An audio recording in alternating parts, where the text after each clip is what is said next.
नमस्कार dear student. SPS study point की इस यूट्यूब प्लेटफॉर्म पे एक बार फिर से आप सभी साथियों का बहुत बहुत स्वागत है। आज के इस वीडियो के माध्यम से बीएससी सेकंड सेमेस्टर जूलॉजी का ऑब्जेक्टिव मॉडल पेपर हम डिस्कस करेंगे। ये हमारा आज का दूसरा मॉडल पेपर है। इसके पहले हमने मॉडल पेपर फर्स्ट करा दिया था, जो प्लेलिस्ट में आपको वीडियो मिल जाएगी। सेकेंड मॉडल पेपर में आज हम चर्चा करने वाले हैं 75 एमसीक्यू के प्रश्नों पर, यानी कि 75 टॉप एमसीक्यू प्रश्न है जो बार बार पेपर में रिपीट होते हैं। इन्हीं प्रश्नों को आज हम हल कराएंगे। आपके प्रीवियस सत्र में जो भी प्रश्न पूछे गए हैं, बार बार रिपीट किए गए, उन्हीं प्रश्नों को हमने यहाँ पर इंक्लूड किया है। तो आप सबके लिए बहुत ही इंपॉर्टेंट रहेगा ये मॉडल पेपर। पेपर टाइटल आपका है बायोकेमिस्ट्री एंड फिजियोलॉजी, यानी कि सेकंड सेमेस्टर में जो भी छात्र जूलॉजी लिए हैं उनका पेपर टाइटल है बायोकेमिस्ट्री एंड फिजियोलॉजी। ये एनईपी के अंतर्गत सिलेबस है जो सभी विश्वविद्यालय के लिए लागू है। तो दोस्तों चलिए स्टार्ट करते हैं आज की इस क्लास को और सॉल्व करते हैं इस मॉडल पेपर को। सभी लोग वीडियो को लाइक शेयर जरूर कर दीजिएगा। तो क्वेश्चन नंबर फर्स्ट जिसमें आपका है और पूछा गया है यहाँ पर, नाइट्रोजन बेस में डीएनए में अनुपस्थित होता है। Nitrogen base which is absent in DNA. आपका ऑप्शन ए जिसमें दिया गया यूरेसिल, बी है एडानिन, सी है साइटोसिन और ऑप्शन नंबर डी जिसमें दिया गया है गुआनिन। चलिए बताने का प्रयास कीजिएगा। तो इसमें दोस्तों आपका जो एग्जैक्ट आंसर हो जाएगा ऑप्शन नंबर ए, यूरेसिल। यूरेसिल डीएनए में अनुपस्थित होता है। बाकी एडानिन, साइटोसिन और गुआनिन ये जो हैं ये पाए जाते हैं डीएनए में। देखिए डीएनए में 4 नाइट्रोजनस बेस होते हैं। कौन कौन से होते हैं? पहला एडानिन, दूसरा थाइमिन, साइटोसिन और गुआनिन। यूरेसिल जो है ये आरएनए में होता है, डीएनए में नहीं होता है। ठीक है, तो यही अनुपस्थित है, इसलिए ऑप्शन नंबर ए करेक्ट उत्तर हो जाएगा। अगला क्वेश्चन है प्रश्न नंबर 2 और सेकंड क्वेश्चन जिसमें पूछा गया है कि न्यूक्लियोटाइड में होता है, न्यूक्लियोटाइड कंटेन। पहला ऑप्शन ए जिसमें फास्फेट, बी है नाइट्रोजनस बेस, सी ऑप्शन है शर्करा यानी शुगर और डी है उपरोक्त सभी। तो इनमें दोस्तों जो राइट उत्तर हो जाएगा आपका ऑप्शन नंबर डी, उपरोक्त सभी यानी ऑल ऑफ एबव। क्योंकि न्यूक्लियोटाइड में नाइट्रोजन बेस, पेंटेज शुगर और फास्फेट ग्रुप ये तीनों मिलकर के न्यूक्लियोटाइड का निर्माण करते हैं, इसलिए आंसर हो जाएगा ऑप्शन नंबर डी सही उत्तर। अगला क्वेश्चन है प्रश्न नंबर थर्ड जिसमें पूछा गया है अमीनो अम्ल में डेइमिनेशन से बनता है। Deamination of amino acid produce. पहला ऑप्शन ए जिसमें दिया गया क्रिएटिनिन, बी है नाइट्रोजन ऑक्साइड, सी है यूरिया और डी दिया गया यूरिक एसिड। दोस्तों इसमें आपका जो राइट उत्तर हो जाएगा ऑप्शन नंबर सी, यूरिया। देखिए अमीनो अम्ल के डीएमिनेशन से बनता क्या है? यूरिया का निर्माण होता है, क्योंकि डीएमिनेशन में अमीनो एसिड से NH3 निकल जाता है और यह लीवर में जाकर के यूरिया साइकिल से यूरिया बनाता है। तो यूरिया जो होता है वो यूरिन के माध्यम से बाहर निकल जाता है। ऑप्शन नंबर आपका सी क्वेश्चन में राइट उत्तर होगा। अगला क्वेश्चन है प्रश्न नंबर 4। चौथा क्वेश्चन है कि वह अमीनो अम्ल जो शरीर में बनते हैं उनको क्या कहा जाता है? Amino acid which are synthesized in body are called। पहला ऑप्शन नॉन इसेंटियल, दूसरा इसेंटियल, सी है ए एंड बी दोनों और डी दिया गया ऑप्शन में उपरोक्त में से कोई नहीं। तो आपको बता दें कि जो अमीनो अम्ल हैं जो शरीर में बनते हैं वो नॉन इसेंटियल होते हैं। क्या होते हैं? नॉन इसेंटियल अमीनो एसिड शरीर में बनते हैं और इसलिए हो जाएगा ऑप्शन नंबर ए इस प्रश्न का सही उत्तर। नॉन इसेंशियल अमीनो एसिड शरीर खुद बना सकता है, लेकिन जो इसेंशियल अमीनो एसिड होते हैं वो भोजन से लेना पड़ता है। ठीक है, तो शरीर में जो बनने वाले अमीनो एसिड हैं वो नॉन इसेंशियल हैं और जो शरीर बनाता है, जो शरीर मिलकर के बनाता है यानी भोजन से मिलकर के बनाता है, भोजन से लेकर बनाता है, उसे इसेंशियल कहते हैं। तो ऑप्शन नंबर ए करेक्ट उत्तर इसमें है। अगला क्वेश्चन है प्रश्न नंबर 5 जिसमें है ऑक्सीडेटिव फॉस्फोरिलेशन होता है। ऑक्सीडेटिव फॉस्फोरिलेशन अकर्स इन कोशिका द्रव में, लाइसोसोम में या राइबोसोम में या फिर माइट्रोकांड्रिया में। तो राइट उत्तर इसमें हो जाएगा माइट्रोकांड्रिया। ऑप्शन नंबर डी इसमें राइट उत्तर है। सही उत्तर क्या है? माइट्रोकांड्रिया। और समझते हैं क्यों है माइट्रोकांड्रिया। देखिए ऑक्सीडेटिव फॉस्फोरिलेशन में क्या होता है कि इलेक्ट्रॉन ट्रांसपोर्ट चेन के साथ यह क्रिया होती है। तो एटीपी का सबसे ज्यादा उत्पादन यहीं से होता है और इसलिए माइट्रोकांड्रिया में होता है। ठीक है, तो ऑक्सीडेटिव फॉस्फोरिलेशन कहाँ पर होता है? Mitochondria. Option number D right उत्तर है इसमें। नेक्स्ट क्वेश्चन है प्रश्न नंबर 6 जिसमें पूछा गया है क्वेश्चन कि ग्लूकोज से ग्लाइकोजन में बदलाव को क्या कहते हैं? Conversion of glucose into glycogen is called. इसको क्या कहते हैं? पहला ऑप्शन कह रहा है ए ग्लाइकोजेनेसिस कहते हैं, या बी ऑप्शन है ग्लाइकोजिनोलाइसिस कहते हैं, ऑप्शन सी ग्लाइकोलाइसिस, या ऑप्शन नंबर डी है ग्लूको नियोजेनेसिस। तो इसमें इस क्वेश्चन का जो सही उत्तर हो जाएगा वो हो जाएगा दोस्तों क्या? ऑप्शन नंबर ए यानी ग्लाइकोजेनेसिस। ग्लूकोज से ग्लाइकोजन में बदलाव जो होता है उस प्रक्रिया को ग्लाइकोजेनेसिस कहा जाता है, यानी ऑप्शन नंबर ए सही उत्तर है। और ग्लाइकोजन ग्लाइकोजन का जब परिवर्तन होता है, ठीक है, तो ग्लूकोज से ग्लूकोजेनेस ग्लूकोन्यूलेसिस में होता है, ठीक है। तो यहाँ पर फिलहाल ग्लूकोज से ग्लाइकोजन में बदलाव पूछा गया था, तो क्या हो जाएगा? ग्लाइकोजेनेसिस सही उत्तर हो जाएगा। अगला क्वेश्चन है प्रश्न नंबर 7, जिसमें है क्रेब्स चक्र का महत्व क्या है? Significance of Krebs cycle is. पहला ऑप्शन है जिसमें अमीनो अम्ल के ऑक्सीकरण में, बी है एटीपी उत्पादन ऑक्सीकरण फॉस्फोराइलेशन द्वारा, ऑप्शन नंबर सी है प्रोटीन का ऑक्सीकरण यानी ऑक्सीडेशन ऑफ प्रोटीन, या उपरोक्त number D D number option है उपरोक्त सभी। तो इसमें आपका जो सही उत्तर हो जाएगा वो हो जाएगा option number D all of above. क्या हो जाएगा? उपरोक्त में से सभी। क्रेब्स सेल का जो महत्व है ये सभी हैं। अमीनो अम्ल के ऑक्सीकरण में भी सहायता देता है, एटीपी उत्पादन ऑक्सीकरण फॉस्फोराइलेशन में भी होता है, और एटीपी के निर्माण में भी होता है। तो प्रोटीन का ऑक्सीकरण भी ऐसे होता है, इसलिए आंसर हो जाएगा ऑप्शन नंबर डी राइट उत्तर। अगला क्वेश्चन है प्रश्न नंबर 8, आठवां क्वेश्चन, जिसमें पूछा गया है एनएडी। एनएडी का अर्थ क्या है? एनएडी स्टैंड फॉर, तो ये किसके लिए स्टैंड करता है? तो इसका जो फुल फॉर्म है दोस्तों वो है nicotinamide adenine dinucleotide. Option number A इस प्रश्न का राइट उत्तर हो जाएगा। अगला क्वेश्चन है प्रश्न नंबर 9, बीटा ऑक्सीकरण पूछा गया कहां पर होता है? पहला ऑप्शन ए केंद्रक में यानी न्यूक्लियस में होता है, या माइट्रोकांडिया में, या फिर साइटोप्लाज्म में होता है, या बोथ बी एंड सी दोनों में। तो याद रखेंगे दोस्तों कि बीटा ऑक्सीकरण जो होता है वो बी और सी यानी माइट्रोकांड्रिया और कोशिका द्रव दोनों में होता है, इसीलिए आंसर हो जाएगा ऑप्शन नंबर सी इस क्वेश्चन का राइट, ऑप्शन नंबर डी इस क्वेश्चन का राइट उत्तर, ठीक है, माइट्रोकांड्रिया एंड साइटोप्लाज्म दोनों। अगला क्वेश्चन लेते हैं प्रश्न नंबर 10, 10 नंबर क्वेश्चन है ग्लूकोनियोजेनेसिस के लिए मुख्य अंग है, the main organ of gluconeogenesis. पहला ऑप्शन यकृत दिया गया है, बी है वृक्क, सी है मांसपेशी यानी मसल्स, और डी दिया गया है हृदय।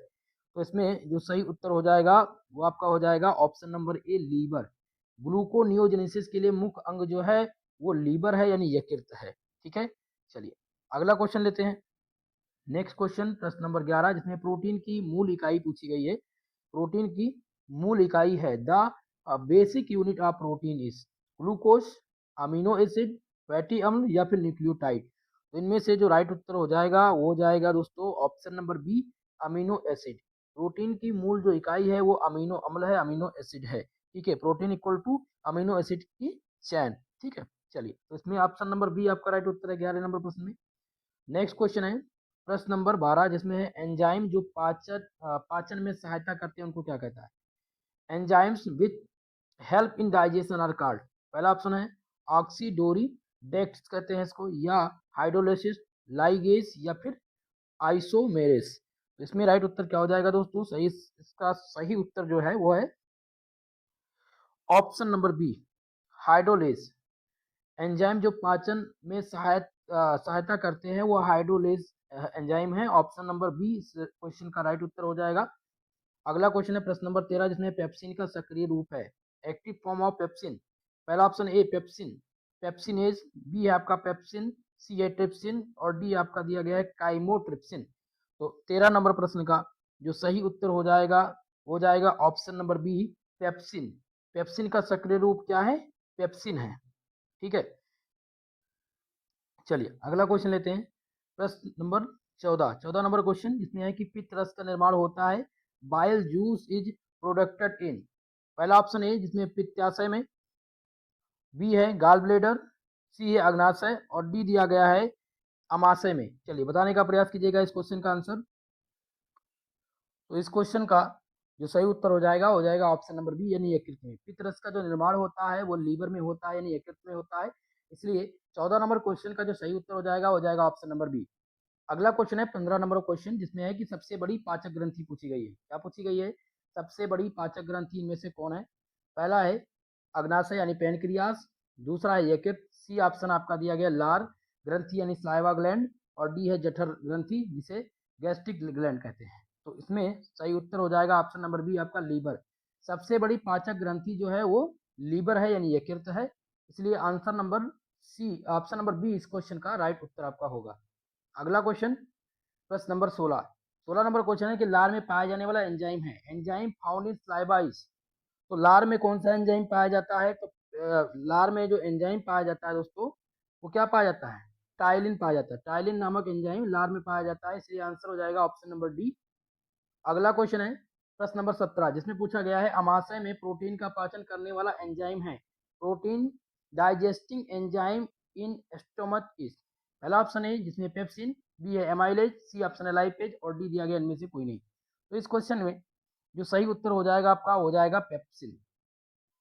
अमाशय में प्रोटीन का पाचन करने वाला जो एंजाइम है उसका नाम है पेप्सिन, इसलिए 17 नंबर प्रश्न का ऑप्शन नंबर ए सही उत्तर है। नेक्स्ट क्वेश्चन प्रश्न नंबर 18 जिसमें पूछा गया है कि वसा का इमल्सिफिकेशन पाइसीकरण किसके द्वारा होता है? Emulsification of fat is done by. पहला ऑप्शन ए जिसमें अग्नाशय यानी पैनक्रियास, बी है पित्त लवण, सी है जठर रस जिसे गैस्ट्रिक जूस कहते हैं और डी है उपरोक्त सभी। तो इस क्वेश्चन में सही उत्तर हो जाएगा ऑप्शन नंबर बी यानी कि बाइल साल्ट, पित्त लवण। वसा का इमल्सिफिकेशन पाइसीकरण किसके द्वारा होता है? तो पित्त लवण के द्वारा होता है। 18 नंबर प्रश्न में ऑप्शन बी सही उत्तर है। नेक्स्ट क्वेश्चन है प्रश्न नंबर 19 जिसमें पूछा गया है मानव शरीर की सबसे बड़ी ग्रंथि कौन सी है? क्या पूछा गया प्रश्न? मानव शरीर की सबसे बड़ी ग्रंथि कौन सी है? Which is the largest gland of human body. पहला ऑप्शन है अग्नाशय, बी है पीयूष ग्रंथि, सी है यकृत यानी लीवर और डी है थायराइड। तो सही उत्तर हो जाएगा इसमें ऑप्शन नंबर सी लीवर। मानव शरीर की सबसे बड़ी जो ग्रंथि है वो लीवर है, इसलिए आंसर लगा देंगे ऑप्शन नंबर सी पर राइट उत्तर। अगला क्वेश्चन है प्रश्न नंबर 20 जिसमें पूछा गया है कि हीमोग्लोबिन का कौन सा तत्व पाया जाता है? Which element is found in haemoglobin. Haemoglobin में कौन सा तत्व पाया जाता है? पहला ऑप्शन है मैग्नीशियम, बी है तांबा, ऑप्शन सी आपका है कैल्शियम और डी दिया गया है लोहा। तो इस क्वेश्चन में जो सही उत्तर हो जाएगा वो हो जाएगा आपका ऑप्शन नंबर डी लोहा है। क्या हो जाएगा? आंसर नंबर डी सही उत्तर हो जाएगा। हीमोग्लोबिन में आयरन Fe होता है और ये क्या करता है? ऑक्सीजन का ट्रांसपोर्ट करता है। क्लियर है? चलिए अगला क्वेश्चन लेते हैं प्रश्न नंबर 21 जिसमें है श्वसन वर्धक रेस्पिरेटरी पिगमेंट है, respiratory pigment is haemoglobin, chlorophyll या एथोसायनिन और इनमें से कोई नहीं। तो इनमें राइट उत्तर हो जाएगा ऑप्शन नंबर ए हीमोग्लोबिन। श्वसन वर्धक रेस्पिरेटरी पिगमेंट जो है वो हीमोग्लोबिन है, इसलिए 21 नंबर प्रश्न में ऑप्शन ए करेक्ट उत्तर हो जाएगा। 22 नंबर क्वेश्चन इसमें है कि फेफड़ों की कार्यात्मक इकाई क्या है? What is the functional units of lungs. पहला ऑप्शन है जिसमें नेफ्रॉन, बी है न्यूरॉन, सी है एल्बियोलाई और डी दिया गया बोकास। तो इनमें से सही उत्तर हो जाएगा 22 नंबर क्वेश्चन में ऑप्शन नंबर सी यानी कि एल्बियोलोई। ये फेफड़ों की कार्यात्मक इकाई है, इसलिए आंसर हो जाएगा ऑप्शन नंबर सी। अगला क्वेश्चन है प्रश्न नंबर 23 जिसमें रक्त का थक्का जमने में सहायक विटामिन कौन सी है? ऑप्शन ए जिसमें विटामिन के, बी है विटामिन ए, सी है विटामिन डी और डी दिया गया विटामिन ई। तो विटामिन के रक्त के थक्का जमने में सहायता करता है, ऑप्शन नंबर ए इस प्रश्न में राइट उत्तर हो जाएगा। नेक्स्ट क्वेश्चन है प्रश्न नंबर 24 जिसमें पेस मेकर संबंधित है। Pacemaker is related to किससे संबंधित है? ये वृक्क से, हृदय से संबंधित है या मस्तिष्क से संबंधित है या फेफड़े से संबंधित है? तो याद रखेंगे कि जो पेस मेकर है ये हार्ट से संबंधित है। किससे? हृदय से संबंधित है। ऑप्शन नंबर 20 क्वेश्चन में आपका राइट उत्तर हो जाएगा। पेस मेकर एस ए नोड हार्ट में होता है, ठीक है, एस ए नोड ध्यान रखेंगे। पेस मेकर कहाँ पर होता है? एस ए नोड्स में। और पेसमेकर संबंधित किससे है? हार्ट से। अगला क्वेश्चन प्रश्न नंबर 25 जिसमें रक्त का पीएच मान कितना होता है? PH value of blood is. तो रक्त की जो पीएच वैल्यू होती है वो कितनी होती है? जल्दी से बताने का प्रयास कीजिएगा। तो 7.4 रक्त का जो पीएच मान होता है वो 7.4 होता है, इसलिए आंसर हो जाएगा ऑप्शन नंबर डी। अगला क्वेश्चन है प्रश्न नंबर 26 जिसमें पूछा गया है कि वयस्क मनुष्य का सामान्य रक्तचाप blood pressure, normal blood pressure of adult human. तो नॉर्मल ब्लड प्रेशर कितना होता है? 120 और 80 mmHg के बराबर होता है। ऑप्शन नंबर सी इस प्रश्न में सही उत्तर है आपका। प्रश्न नंबर 27 जिसमें पूछा गया है क्वेश्चन नेफ्रॉन किसकी संरचनात्मक इकाई है? Nephron is the structural unit of, यकृत की है, वृक्क की है, हृदय की है, या फिर मस्तिष्क यानी ब्रेन की है। तो दोस्तों याद रखेंगे कि नेफ्रॉन किसकी संरचनात्मक इकाई है? तो नेफ्रॉन किडनी यानी वृक्क की, नेफ्रॉन वृक्क की संरचनात्मक इकाई है। ऑप्शन नंबर बी इस प्रश्न में आपका राइट उत्तर हो जाएगा। नेक्स्ट क्वेश्चन, प्रश्न नंबर 28 जिसमें है मूत्र का पीला रंग किसकी उपस्थिति के कारण होता है? Yellow colour of urine is due to presence of, पहला ऑप्शन ए पित्त यानी कि पित्त के कारण यानी बाइल के कारण, या यूरोक्रोम, या कोलेस्ट्रॉल, या फिर लिम्फ। तो दोस्तों इसमें सही उत्तर आपका हो जाएगा बी ऑप्शन यूरोक्रोम। मूत्र का पीला रंग यूरोक्रोम की उपस्थिति के कारण होता है, इसलिए आंसर हो जाएगा ऑप्शन नंबर बी सही उत्तर। नेक्स्ट क्वेश्चन है आपका प्रश्न नंबर 29 जिसमें पूछा गया है मानव शरीर में मुख्य उत्सर्जी अंग कौन से हैं? The main excretory organ in human bodies, पहला ऑप्शन है फेफड़े, बी है वृक्क यानी किडनी, सी है त्वचा यानी स्किन, और डी है यकृत यानी लीवर। तो इसमें सही उत्तर हो जाएगा दोस्तों प्रश्न नंबर 29 में किडनी। मानव शरीर में मुख्य उत्सर्जी अंग जो है वो किडनी है यानी वृक्क है, इसलिए आंसर हो जाएगा ऑप्शन नंबर बी राइट उत्तर। नेक्स्ट क्वेश्चन प्रश्न नंबर 30 नंबर क्वेश्चन में क्या पूछा गया प्रश्न? इंसुलिन हार्मोन स्त्रावित होता है, insulin hormone is secreted by, अग्नाशय से होता है, पीयूष ग्रंथि से, थायराइड से, या फिर एडर्नल से।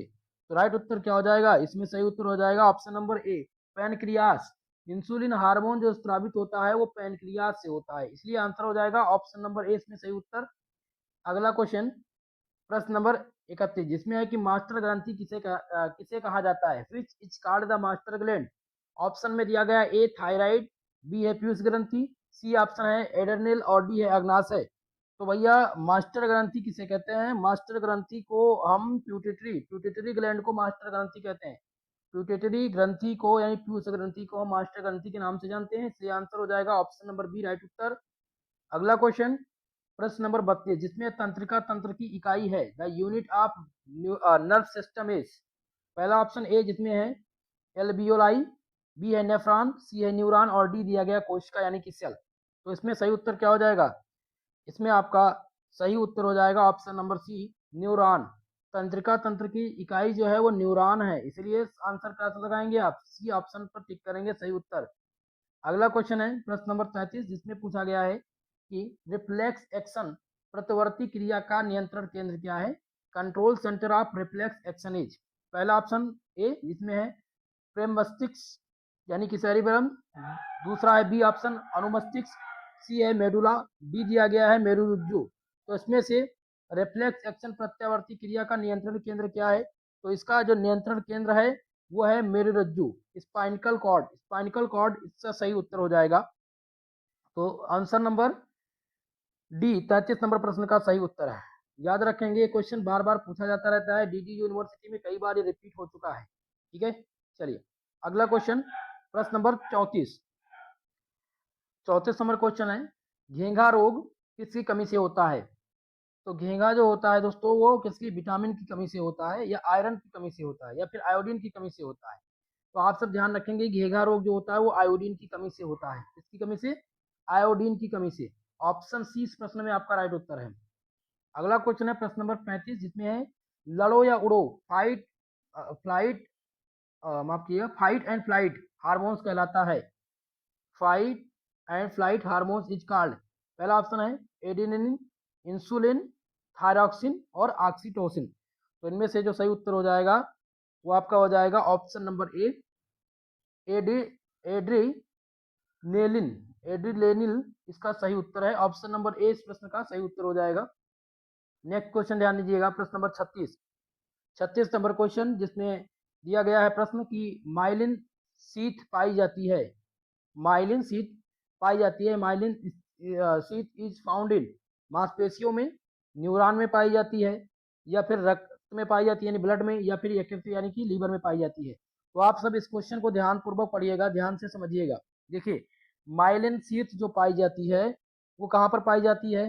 तो ये पाई जाती है न्यूरॉन में। कहाँ पर? न्यूरॉन में पाई जाती है, इसलिए आंसर हो जाएगा ऑप्शन नंबर बी राइट उत्तर। इसमें सही उत्तर हो जाएगा ऑप्शन नंबर बी। क्लियर है? चलिए अगले क्वेश्चन की तरफ।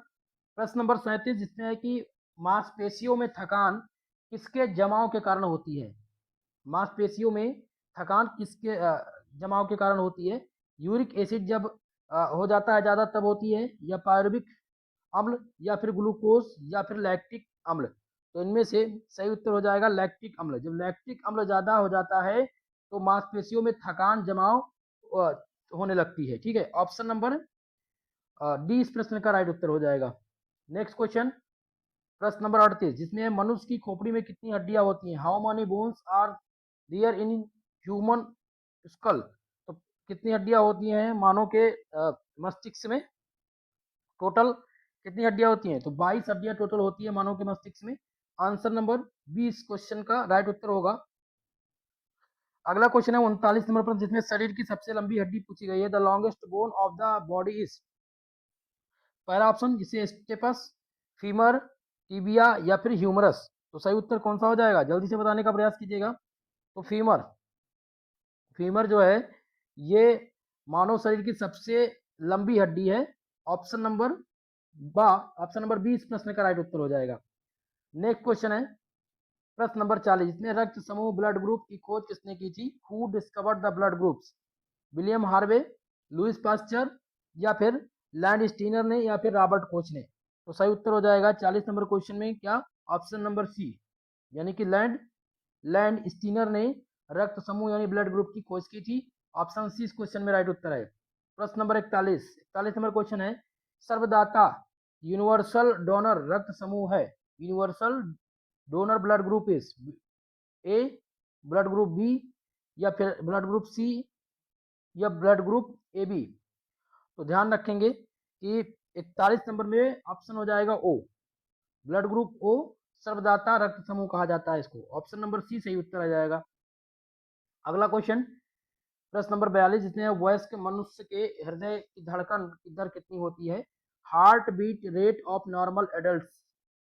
तो नॉर्मल एडल्ट यानी कि वयस्क मनुष्य के हृदय की जो धड़कन होती है वो कितनी होती है? वो 72 से 80 पर मिनट होती है। कितनी होती है?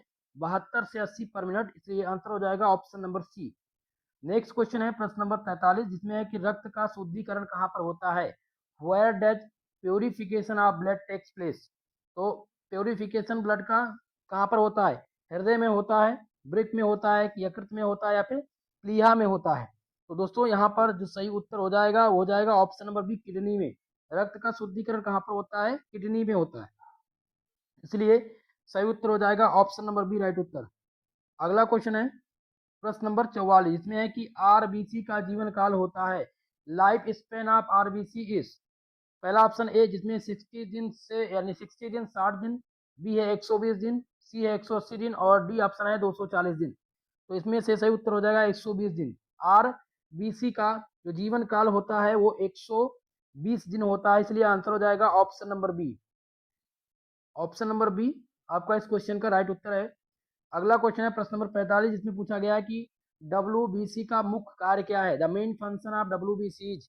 तो डब्ल्यूबीसी का जो मेन फंक्शन होता है, ठीक है, डब्ल्यूबीसी का जो मेन फंक्शन होता है वो क्या होता है? To fight infection, to fight infection यानी संक्रमण से लड़ना। यही डब्ल्यू बीसी का मुख्य कार्य होता है। इसलिए आंसर हो जाएगा ऑप्शन नंबर बी। अगला क्वेश्चन लेते हैं प्रश्न नंबर 46 जिसमें है एंजाइम के प्रोटीन भाग को क्या कहते हैं? Protein part of enzyme is called apo enzyme, holo enzyme, को एंजाइम, या फिर जाइमोजन? तो इसमें जो सही उत्तर हो जाएगा ऑप्शन नंबर ए, एपो एंजाइम। क्या हो जाएगा? एपो एंजाइम सही उत्तर हो जाएगा। एंजाइम के प्रोटीन भाग को क्या कहते हैं? तो एपो एंजाइम कहते हैं। क्लियर है? चलिए नेक्स्ट क्वेश्चन है प्रश्न नंबर 47 जिसमें पूछा गया है कि को एंजाइम है, इनमें से को एंजाइम कौन सा है? पहला ऑप्शन जिसमें दिया गया है कार्बनिक यौगिक ऑर्गेनिक कंपाउंड, बी है अकार्बनिक यौगिक, सी है विटामिन, और डी दिया गया है ए एंड सी दोनों। तो इस क्वेश्चन में सही उत्तर हो जाएगा ऑप्शन नंबर आपका डी, बोथ ए एंड सी। को एंजाइम कौन सा है? कार्बनिक यौगिक और विटामिन, ये सभी क्या हैं? ये दोनों को एंजाइम्स माने जाते हैं। इसलिए इस क्वेश्चन में 47 नंबर प्रश्न में आपका सही उत्तर हो जाएगा ऑप्शन नंबर डी राइट उत्तर। क्लियर है? चलिए अगला क्वेश्चन प्रश्न नंबर 48 और 48 नंबर क्वेश्चन में ध्यान दीजिएगा क्या पूछा गया है। माइकेलिस मेंटन स्थिरांक, माइकेलिस मेंटन स्थिरांक के एम क्या दर्शाता है, ये क्या रिप्रेजेंट करता है, ये आपको बताना है। तो ये affinity of enzyme for substrate दर्शाता है। क्या दिखाता है? Affinity of enzyme for substrate, यानी ऑप्शन नंबर डी इस प्रश्न में आपका राइट उत्तर होगा, सही आंसर होगा। चलिए नेक्स्ट क्वेश्चन की तरफ। प्रश्न नंबर 49 जिसमें पूछा गया है लॉक और माफ कीजिएगा, लॉक और की, लॉक एंड की मॉडल किसने दिया था? Who give the lock and की मॉडल? पहला ऑप्शन है जिसमें दिया गया है कॉसलैंड, बी है एमिल फिशर, सी है पास्चर और डी दिया गया सुमर। तो सही उत्तर इनमें से कौन सा हो जाएगा? ध्यान दीजिएगा, सही उत्तर इनमें से आपका हो जाएगा 49 नंबर में एमिल फिशर। एमिल फिशर ने लॉक एंड की मॉडल दिया था, इसलिए इसमें सही उत्तर आपका हो जाएगा ऑप्शन नंबर बी। अगला क्वेश्चन है प्रश्न नंबर 50 जिसमें कोलेस्ट्रॉल एक है। कोलेस्ट्रॉल क्या है आपको बताना है। तो कोलेस्ट्रॉल क्या है दोस्तों? पहला फास्फोलिपिड है, ग्लाइकोलिपिड है, या स्टेरॉइड है, या फिर मोम। तो आप याद रखेंगे कोलेस्ट्रॉल एक है स्टेरॉइड। ओके, ऑप्शन सी इस क्वेश्चन में राइट उत्तर आपका हो जाएगा। 51 नंबर क्वेश्चन जिसमें है कि संतृप्त वसा अम्ल का उदाहरण है, example of saturated fatty acids.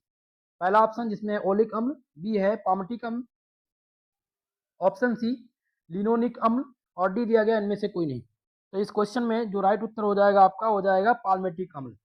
Palmitic saturated fatty acid जो है वो पाल्मेटिक अम्ल है, इसलिए आंसर नंबर 20 क्वेश्चन का राइट उत्तर हो जाएगा। नेक्स्ट क्वेश्चन है प्रश्न नंबर 52 जिसमें है विटामिन सी का रासायनिक नाम पूछा गया है, chemical names of vitamin C is. तो विटामिन सी का जो केमिकल नाम है वो क्या है, जल्दी से बताने का प्रयास कीजिएगा। विटामिन विटामिन सी का रासायनिक नाम, तो एस्कॉर्बिक एसिड, एस्कॉर्बिक एसिड ये विटामिन सी का रासायनिक नाम है, इसलिए आंसर हो जाएगा ऑप्शन नंबर ए। प्रश्न नंबर 53 जिसमें रिकेट्स रोग किस विटामिन की कमी से होता है? Rickets is caused by the deficiency of vitamin, तो विटामिन डी की कमी से होता है। रिकेट्स नामक रोग जो होता है वो विटामिन डी की कमी से होता है, इसलिए आंसर हो जाएगा option number D. Next question है प्रश्न नंबर 54 ग्लूकोज का यहाँ पर फॉर्मूला पूछा गया है। ग्लूकोज का फॉर्मूला क्या होता है? तो C6H12O6 होता है ग्लूकोज का फॉर्मूला, C6H12O6, यानी ऑप्शन नंबर ए इस प्रश्न का सही उत्तर हो जाएगा। नेक्स्ट क्वेश्चन है प्रश्न नंबर 55 जिसमें पूछा गया है सुक्रोज बना होता है, sucrose is made up of. तो सुक्रोज दोस्तों किससे मिल करके बना होता है? आप सबको पता है ग्लूकोज और फ्रैक्टोज से मिल करके सुक्रोज का निर्माण होता है, और सुक्रोज क्या है? एक प्रकार का डाइसैकेराइड है। सुक्रोज को और किस नाम से जानते हैं? टेबल शुगर के नाम से जानते हैं और कैन शुगर के नाम से भी जानते हैं। ग्लूकोज को ब्लड शुगर के नाम से जाना जाता है। अगर बात हो यहाँ पर जो लैक्टोज की, तो लैक्टोज को मिल्क शुगर के नाम से जानते हैं। ठीक है, तो इस सब चीजों का ध्यान रखेंगे आप। चलिए अगला क्वेश्चन लेते हैं प्रश्न नंबर 56। 56 नंबर क्वेश्चन दोस्तों यहाँ पर मैंने आपको ग्लूकोज और ग्लूकोज पर टिक लगाया था, माफ कीजिएगा, सी आंसर सही है, ग्लूकोज और फ्रैक्टोज। ठीक है, सुक्रोज का निर्माण जो होता है वो ग्लूकोज और फ्रैक्टोज से मिलकर के होता है। क्लियर है? चलिए अगला क्वेश्चन लेते हैं प्रश्न नंबर आपका 56 जिसमें ग्लाइकोजन शरीर में कहाँ संचित होता है? Glycogen is stored in. पहला ऑप्शन है जिसमें कह रहा है फेफड़े में, बी ऑप्शन है यकृत और मांसपेशियों में, सी है हृदय, और डी दिया गया वृक्क यानी किडनी में। तो ग्लाइकोजन का जो संचय होता है वह संचित होता है तो यकृत और मांसपेशी, लीवर एंड मसल्स में ये संचित होता है। ऑप्शन नंबर बी राइट उत्तर हो जाएगा इसमें।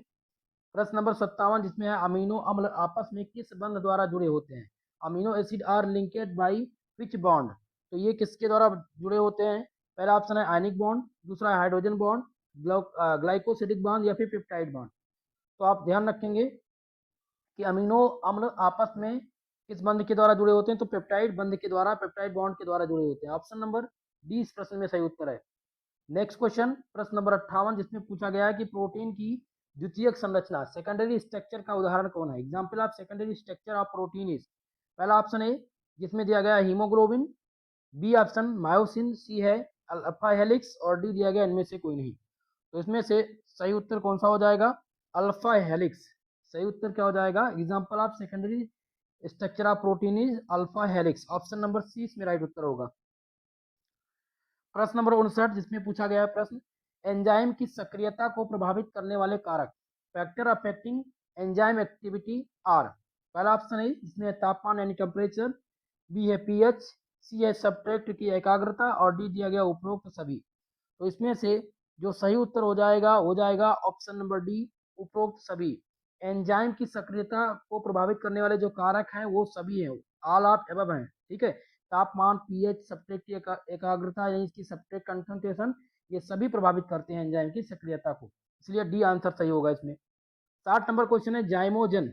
जाइमोजन इनमें से है निष्क्रिय एंजाइम, बी है सक्रिय एंजाइम, सी ऑप्शन है को एंजाइम और डी दिया गया एपो एंजाइम। तो यहाँ पर ध्यान रखेंगे दोस्तों, ठीक है, क्या कि जाइमोजन, जाइमोजन क्या है, जाइमोजन है।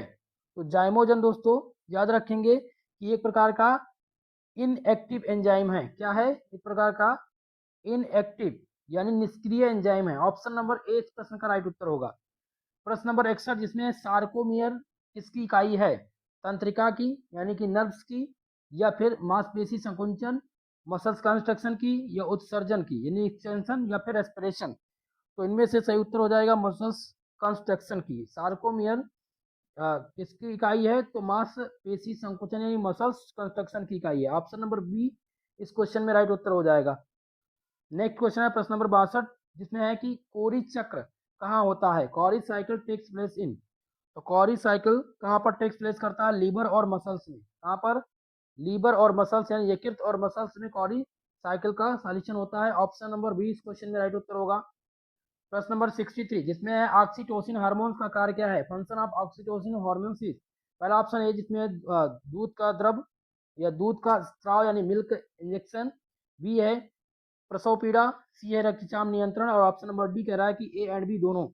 तो इस क्वेश्चन में सही उत्तर हो जाएगा both A and B, both A and B, इसमें राइट उत्तर हो जाएगा। दूध का स्त्राव और प्रसव पीड़ा ये ऑक्सीटोसिन हार्मोन का कार्य है।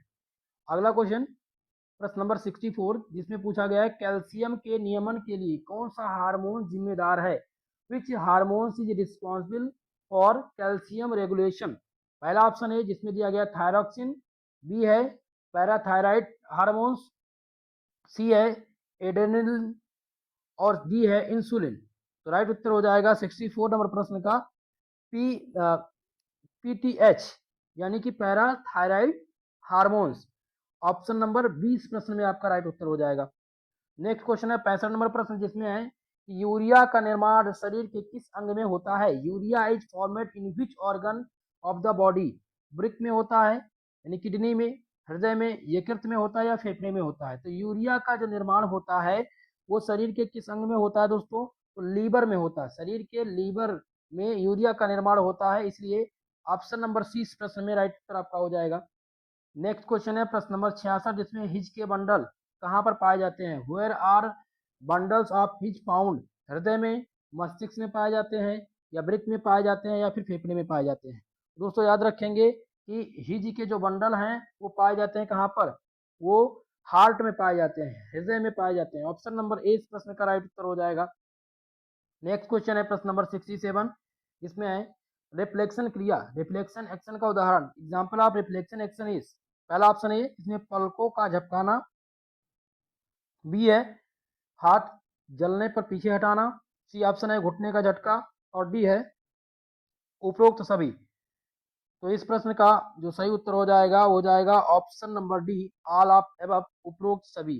रिफ्लेक्शन क्रिया का अर्थ जो है उदाहरण पलकों का झपकाना, हाथ का जलने पर पीछे हटाना और घुटने का झटका, ये सभी रिफ्लेक्शन क्रिया के अंतर्गत आते हैं, इसलिए आंसर हो जाएगा ऑल ऑफ एबव, उपरोक्त के सभी। ठीक है, चलिए अगला क्वेश्चन प्रश्न नंबर 68 68 नंबर क्वेश्चन जिसमें है नेफ्रॉन के किस भाग में ग्लूकोज का पुनरावशोषण होता है, in which part of nephron does reabsorption of glucose occurs. पहला ऑप्शन ए जिसमें दिया गया है कि पीसीटी या डीसीटी, हेनेले लूप, या फिर संग्रह नालिका। तो इसमें जो सही उत्तर आपका हो जाएगा वो हो जाएगा ऑप्शन नंबर ए, पीसीटी। पीसीटी में क्या होता है दोस्तों, याद रखेंगे कि नेफ्रॉन के किस भाग में ग्लूकोज का पुनरावशोषण होता है, तो पीसीटी भाग में होता है। ऑप्शन नंबर ए करेक्ट उत्तर हो जाएगा। नेक्स्ट क्वेश्चन है प्रश्न नंबर 69 जिसमें एसए नोड कहा जाता है, एसए नोड को कहा जाता है पेसमेकर, पेस सेंटर या ए और बी दोनों? तो बोथ ए एंड बी दोनों इसमें होगा। एस ए नोड को क्या कहा जाता है? तो इसमें आपका क्या आंसर हो जाएगा? A, option C, A and B both. ये एस ए नोड को क्या कहा जाता है? पेसमेकर और पेस सेंटर दोनों कहा जाता है। अगला क्वेश्चन है प्रश्न नंबर 70, जिसमें है एल्डोस्टेरॉन हार्मोन स्रावित होता है। Aldosterone hormone is created by, पहला ऑप्शन है पीयूष ग्रंथि, पिट्यूटरी ग्लैंड, बी है थायराइड, सी है अग्नाशय और डी है एड्रेनल कार्टेक्स। तो एल्डोस्टेरॉन हार्मोन जो पाए जाते हैं ये एड्रेनल कार्टेक्स में पाए जाते हैं, यानी कि ऑप्शन नंबर डी इस क्वेश्चन में राइट उत्तर आपका हो जाएगा। ठीक है, ऑप्शन डी पर सही टिक लगाएंगे इसमें। अगला क्वेश्चन है प्रश्न नंबर 71, जिसमें पूछा गया है क्वेश्चन कि कौन सा विटामिन रक्त का थक्का जमने में सहायक है? Which vitamin help in blood clotting? तो विटामिन के हेल्प करता है, मदद करता है ब्लड क्लॉटिंग में, इसलिए आंसर हो जाएगा ऑप्शन नंबर ए। अगला क्वेश्चन है, नेक्स्ट क्वेश्चन है प्रश्न नंबर 72, जिसमें पूछा गया है कि टाइडल वॉल्यूम का मान कितना होता है? What is the value of tidal volume? तो टाइडल वॉल्यूम का जो मान होता है वो कितना होता है? वो 500 ml होता है। कितना होता है दोस्तों? 500 ml। ऑप्शन नंबर कौन सा सही है इसमें? बी आंसर इसमें करेक्ट उत्तर हो जाएगा। ऑप्शन नंबर बी इसमें सही उत्तर आपका है। अगला क्वेश्चन प्रश्न नंबर 73, जिसमें हीमोग्लोबिन की अधिकतम अम्लीयता एफिनिटी किसके प्रति होती है? Haemoglobin has maximum affinity for oxygen, carbon monoxide, carbon dioxide और नाइट्रोजन। तो सही उत्तर क्या हो जाएगा इसमें से? सही उत्तर हो जाएगा 73 नंबर प्रश्न का ऑप्शन नंबर बी, बी वाला आंसर इसमें सही उत्तर हो जाएगा आपका। क्लियर है? चलिए आगे बढ़ते हैं नेक्स्ट क्वेश्चन की तरफ। प्रश्न नंबर 74, 74 नंबर क्वेश्चन है कि एमाइलेज एंजाइम किस पर क्रिया करता है? Amylase enzyme acts on carbohydrate, वसा, प्रोटीन या फिर विटामिन? तो इसमें से 74 नंबर प्रश्न का सही उत्तर हो जाएगा आपका कार्बोहाइड्रेट। एमाइलेज एंजाइम जो वर्क करता है किस पर करता है? कार्बोहाइड्रेट पर। ठीक है, ये क्रिया करता है। ऑप्शन नंबर ए सही उत्तर हो जाएगा। प्रश्न नंबर 75, जिसमें है कि विटामिन बी 12 में कौन सी धातु पाई जाती है? Which metal found in vitamin B 12? तो विटामिन बी 12 में कोबाल्ट पाया जाता है। क्या पाया जाता है? कोबाल्ट। ऑप्शन नंबर सी इस प्रश्न में आपका राइट उत्तर हो जाएगा। दोस्तों आज के इस क्लास में हमने 75 एमसीक्यूज को यहाँ पर सॉल्व करा दिया है। पहला वाला मॉडल पेपर भी आप लोग देख लीजिएगा, उसमें 75 एमसीक्यू प्रश्नों को हमने सॉल्व कराया था। और ये आपका सेकंड मॉडल पेपर है। कल की क्लास में हम थर्ड मॉडल पेपर लेकर के आएंगे जो आप सबके लिए इंपॉर्टेंट रहेगा। ठीक है, जिसमें लगभग लगभग 100 एमसीक्यू प्रश्न रहेंगे और उसके बाद में आपको यूनिट बाय यूनिट में कराने वाला हूँ, यानी कि 8 यूनिट के जो इंपॉर्टेंट एमसीक्यूज हैं वो एक ही वीडियो के अंतर्गत सॉल्व कराना। ठीक है, जो आपको बहुत ही ज़्यादा हेल्प करेगा। ओके, इसका पीडीएफ अगर आपको चाहिए तो टेलीग्राम चैनल पर ज्वाइन कर लीजिएगा, टेलीग्राम, जिसका लिंक डिस्क्रिप्शन बॉक्स में दिया गया है। और दोस्तों आप सबसे निवेदन है, कमेंट बॉक्स में कमेंट करके अपनी राय जरूर दीजिए इस वीडियो के द्वारा कि आपको क्या नॉलेज मिला, या आपकी कोई राय है, या आपको वीडियो में कुछ इफेक्ट लग रहा है, या कुछ भी है, जो भी आपका थॉट है वो अपना वीडियो के माध्यम में, कमेंट के माध्यम से बताने का प्रयास कीजिएगा। बाकी जो हमारे यूट्यूब चैनल पर नए हैं, चैनल को सब्सक्राइब कर लीजिएगा मेरे भाई, और अपने सभी दोस्तों के साथ शेयर करने का भी प्रयास कीजिएगा। ओके, बाकी आज के लिए बस इतना ही, मिलते हैं किसी नेक्स्ट वीडियो में, तब तक के लिए जय हिंद, जय भारत।